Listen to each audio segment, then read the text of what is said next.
নমস্কার, দেখছেন talk to Bangla. আমি অভিষেক রয়েছে আপনাদের সাথে। এই মুহূর্তে যে খবর নিয়ে উপস্থিত হয়েছি, রাম মন্দিরের তহবিল তছরূপ এবং সেটাকে নিয়ে ক্রমাগত কিন্তু একটা দ্বন্দ্ব তৈরি হচ্ছে এবং সেই দ্বন্দ্বটা বাড়ছে এবং আরএসএস এবং বিজেপির মধ্যেও কিন্তু ক্রমাগত এটা নিয়ে একটা টানাপোড়েন চলছে।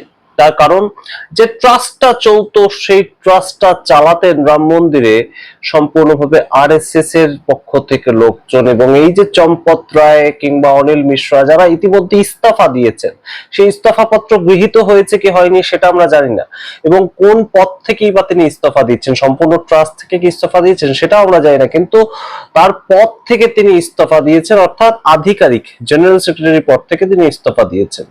তো সেই যে চম্পত রায়, তারা কিন্তু সম্পূর্ণ আরএসএস এর মানুষ ছিলেন, এবং এই মুহূর্তে যা খবর, একদম ভেতরের খবর, যা আলোচনা চলছে যে বিজেপি এবং আরএসএস এর মধ্যে কোথাও কিন্তু গিয়ে একটা একটা মৌখিক চুক্তি হলেও হয়েছে যে কোনোভাবেই এই চম্পত রায় কিংবা অনিল মিশ্রা কিংবা গোপাল রাও, যাদের মুখ্য নামগুলো উঠে আসছে, তারা গ্রেফতার হবেন না। গুরুত্বপূর্ণ প্রেক্ষাপট, বিভিন্ন ভাবে বিভিন্ন টাকার পরিমাণ, কখনো শোনা যাচ্ছে 200 কোটি টাকার তছরূপ, কখনো শোনা যাচ্ছে 400 কোটি টাকা, কখনো আবার শোনা যাচ্ছে সেই টাকার পরিমাণ নাকি আদপে 1400 কোটি টাকার তছরূপ হয়েছে। এবং গুরুত্বপূর্ণভাবে এই মুহূর্তে কিন্তু অবশ্যই সারা ভারতবর্ষ জুড়ে এই বিষয়টাকে যতই ধামাচাপা দেওয়ার চেষ্টা করা হোক না কেন, এটা একটা আলোচনার কেন্দ্রবিন্দুতে উঠে এসেছে, এবং মূলত উত্তরপ্রদেশে তার কারণ মূলত উত্তরপ্রদেশের অযোধ্যাতেই আমরা দেখতে পেয়েছিলাম যে রাম মন্দির প্রতিষ্ঠা হওয়ার পরেও 2024 লোকসভা ইলেকশনে ভারতীয় জনতা পার্টি অযোধ্যা থেকে হেরেছিল। শুধু তাই নয়, সামগ্রিক উত্তরপ্রদেশেও তাদের ফলাফল মাত্র 33-এ নেমে গিয়েছিল, এবং কোথাও গিয়ে কিন্তু সেখান থেকেই এই মুহূর্তে যে আরো ভয়টা, যে 6 মাসের মাথাতে নির্বাচন, সেই নির্বাচনে এই একদম রাম মন্দিরের তহবিল তছরূপ, সেটার প্রভাব পড়বে না তো? অন্তত সেটাকে ম্যানেজ দেয়া যেত যদি চম্পত রায় কিংবা অনিল মিশ্রা এদেরকে গ্রেপ্তার করে নেওয়া যেত আপাতত, এবং তার পরবর্তীতে ভোটটার রেজাল্ট বেরিয়ে গেল, তার পরবর্তীতে আবারও তাদের ছেড়ে দেওয়া হলো। সেটা করলেও হয়তো কোনোভাবে বাঁচানো যেত ইলেকশনটাকে, কিন্তু সেখান থেকেও কোনো মতেই এদেরকে গ্রেপ্তার করা যাবে না, কারণ এরা আরএসএস এর বড় বড় মাথা। তো সেই জায়গাটা একটা বড় সড় প্রশ্ন চিহ্ন উঠে আসছে না? এবং কি ডিল ঠিক হলো আরএসএস এবং বিজেপির মধ্যে, সেটা নিয়ে আজকে এই বিস্তারিত আলোচনা আপনাদের সামনে করব, এবং বলবো যে এই চম্পত রায়, তার সঙ্গে জড়িয়ে থাকা যারা মানুষজন, তার বিভিন্ন 400 জন সিকিউরিটি গার্ড ছিল, আপনাদের আগের খবরেই জানিয়েছি, কিন্তু এই যে চম্পত রায়ের আশেপাশে যারা সিকিউরিটি হিসেবে ঘুরে বেড়াতেন রাম মন্দিরে, তাদের কতটা প্রভাব প্রতিপত্তি বৃদ্ধি পেয়েছিল। এবং শুধু তাই নয়, এই রাম মন্দিরের যে ইরেগুলারিটিসটা হচ্ছে, সেটা এসবিআই, যেখানে তাদের মূল অ্যাকাউন্টটা ছিল, SBI state bank of India, সেখানকার পক্ষ থেকে কতদিন ধরে জানানো হচ্ছিল যে আপনাদের ফান্ডে কিন্তু একটা সমস্যা হচ্ছে, কিন্তু তবুও নজর দেননি চম্পত রায়। সমস্তটা নিয়ে বিস্তারিত আলোচনা করব, বহু ইনফরমেশন দেওয়ার আছে এই ভিডিওতে, সেসব দিয়ে দেখুন, স্কিপ না করে।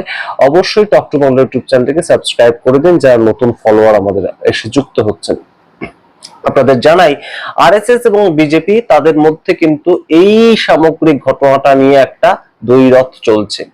চম্পত রায়, অনিল মিশ্রা, গোপাল রাও, এই তিনজন মাথা একদম, তারা কিন্তু আরএসএস এর তরফ থেকে নিযুক্ত হয়েছিল এই ট্রাস্টটাকে দেখাশোনা করবার জন্য, এবং সেই ক্ষেত্রে চম্পত রায়, তার 400 জন সিকিউরিটি ছিল, 400 জন, এবং 400 জন সিকিউরিটির পেছনে যে খরচাটা হতো, তাদের মাইনে ছিল কারোর 15,000, কারোর 20,000, কারোর 50,000, কারোর ডেজিগনেশন ওয়াইজ কারোর 12,000 টাকা মাইনে ছিল। তো সেরকম একজন সিকিউরিটি, যিনি চম্পত রায়ের চারিপাশে সবসময় ঘুরে বেড়াতেন, তার নাম লবকুশ মিশ্রা। লবকুশ মিশ্রা, তার মাইনে কত ছিল? তার মাইনে ছিল মাত্র 12,000 টাকা মাসিক, এবং বছরে 1,44,000 টাকা, সহজ হিসেব। তো এই লবকুশ মিশ্রা হঠাৎ করে 1 বছর চম্পত রায়ের আশেপাশে ঘুরে 25 লক্ষ টাকার আলিশান বাংলো বানিয়ে ফেলছে, এবং 25 লক্ষ টাকা সবেমাত্র ইনভেস্টেড হয়েছে এই বাংলোর সামগ্রিক যা একদম ইন্টেরিয়র থেকে শুরু করে সমস্ত খরচা মিলিয়ে সেটা প্রায় 1 কোটি টাকার কাছাকাছি। আপাতত স্ট্রাকচারটা বানানো হয়েছে মাত্র 25 লক্ষ টাকা দিয়ে। তো এই 25 লক্ষ টাকাই বা একজন 12,000 টাকার চাকরি করা লবকুশ মিশ্রা তার কাছে এলো কোথা থেকে, এই প্রশ্ন এই মুহূর্তে ঘুরে বেড়াচ্ছে। এবং তার সঙ্গে আপনাদের জানাই যে যেটা খবর উঠে আসছে, চম্পত রায় তার সঙ্গে কিন্তু উত্তরপ্রদেশের মুখ্যমন্ত্রী যোগী আদিত্যনাথ তার খুব একটা একদম যে সদ্ভাব সেটা ছিল না, এবং সেই জায়গা থেকেই একটা কিন্তু এই মুহূর্তে দ্বৈরথ তৈরি হচ্ছে।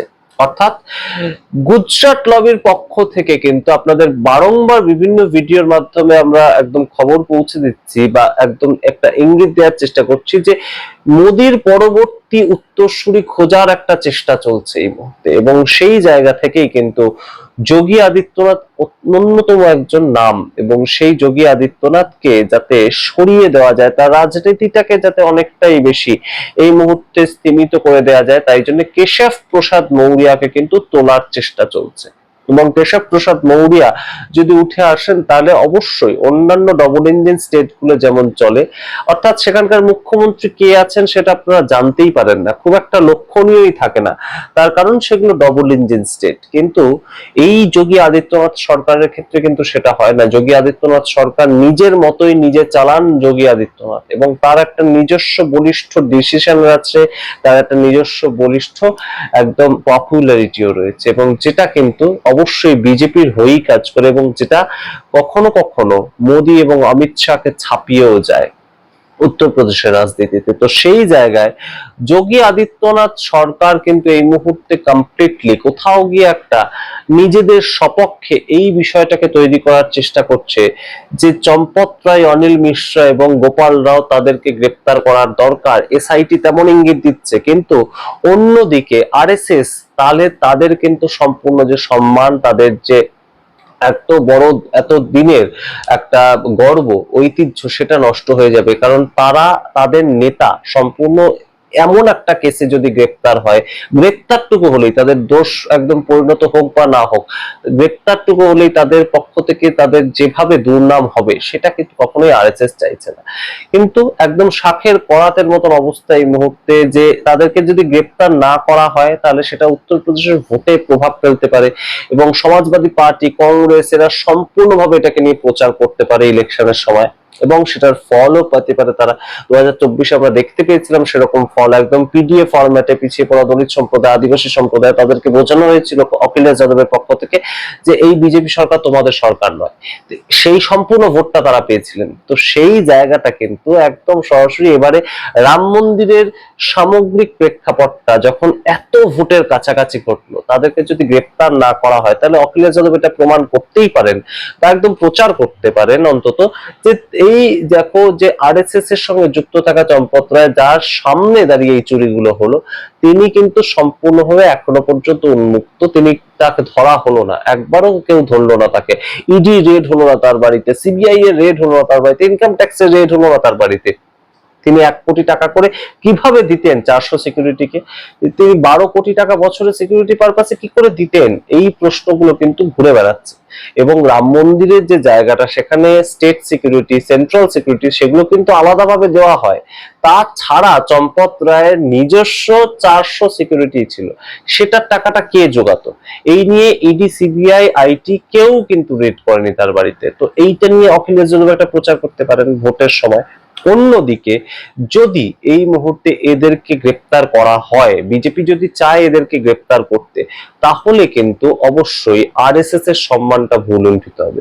তো সেটাও আরএসএস চাইতে পারে না, তাহলে সেই ক্ষেত্রে একটা কিন্তু কোথাও গিয়ে অলিখিত একটা চুক্তির কথা আমরা শুনতে পাচ্ছি যে এরা সম্পূর্ণ ট্রাস্ট থেকে সরে যাচ্ছে, এদের ইস্তফা আমরা দিয়ে দিচ্ছি, এবং তার মধ্যে দিয়ে সম্পূর্ণ এই মুহূর্ত থেকে ট্রাস্ট চালাবে সিইও, অর্থাৎ একদম সরাসরি নরেন্দ্র মোদীর কাছাকাছি থাকা বা পিএমওর মধ্যে থেকে উঠে আসা খুব কাছাকাছি একজন ব্যক্তিত্ব, এবং তিনি একজন আইএএস অফিসার, তার তত্ত্বাবধানে এখন থেকে ট্রাস্টটা চলবে, এই একটা চুক্তি হয়েছে। এবং আপনাদেরকে জানাই যে এসবিআই যে স্টেট ব্যাংক অফ ইন্ডিয়া সেখানকার অযোধ্যার যে ব্রাঞ্চটা, সেখানকার থেকে কিন্তু বারংবার জানানো হচ্ছিল গত 3 মাস ধরে আপনাদের কিন্তু তহবিল থেকে যে টাকা আসছে সেখানে কোনো না কোনো ইরেগুলারিটিস হচ্ছে, এবং সেই ইরেগুলারিটিস সম্বন্ধে আপনারা নজর দিন। কিন্তু তবুও দেয়া হয়নি সেই নজর। কেন দেয়া হয়নি? চম্পট রায় কেন সেদিকে নজর দিলেন না আমরা জানি না।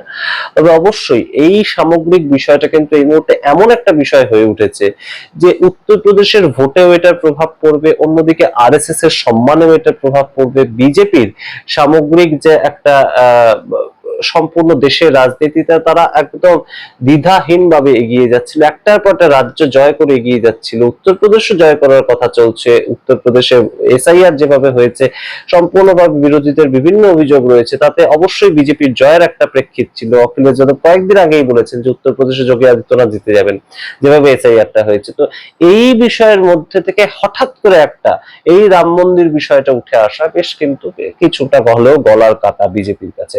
তবে অবশ্যই শেষ পর্যন্ত জনতা জনার্দন উত্তর দেবেন। আমরা জানি না 2027 সালের যে জানুয়ারি ফেব্রুয়ারি মাসে উত্তরপ্রদেশে ভোট রয়েছে তাতে এটা আদৌ কোনো ফ্যাক্টর করবে কিনা। তবে অবশ্যই যা খবর, চম্পট রায় কিংবা অনিল মিশ্রা কিংবা গোপাল রাও তারা কিন্তু কোনোভাবেই গ্রেপ্তার হবেন না, কারণ এখনো পর্যন্ত এতদিন পেরিয়ে গিয়েছে, সামগ্রিক ঘটনায় এফআইআর যেটা হয়েছে রেজিস্টার, সেখানে তাদের কারোর নাম নেই, এখনো পর্যন্ত তাদের নাম উঠে আসেনি। তো এফআইআর এ যদি নাম না থাকে তাহলে তো তারা গ্রেপ্তার হওয়ার কোনো প্রেক্ষিত থাকছেই না। আমরা জানি না পরবর্তীতে কি হবে, যা যা খবর উঠে আসবে আপনাদের সামনে রাখবো। তবে অবশ্যই একটা কোথাও গিয়ে একটা চুক্তি, একটা কোথাও গিয়ে একটা ডিল, তেমন খবর ঘুরে বেড়াচ্ছে, পলিটিক্যাল অ্যানালিস্টরা তাই বলছেন, আপনাদের সামনে রাখলাম। আপনারা আপনাদের মতামত কমেন্ট বক্সে কমেন্ট করবেন। দেখতে থাকুন টক টু বাংলা। অবশ্যই টক টু বাংলা ইউটিউব চ্যানেলকে সাবস্ক্রাইব করুন এবং অবশ্যই জয়েন বাটন ক্লিক করে আমাদের চ্যানেলে সাবস্ক্রাইবার হওয়ার সঙ্গে সঙ্গে মেম্বারশিপও নিতে পারেন, তাহলে আমরা আরেকটু এগিয়ে যেতে সাহস পাই। ধন্যবাদ।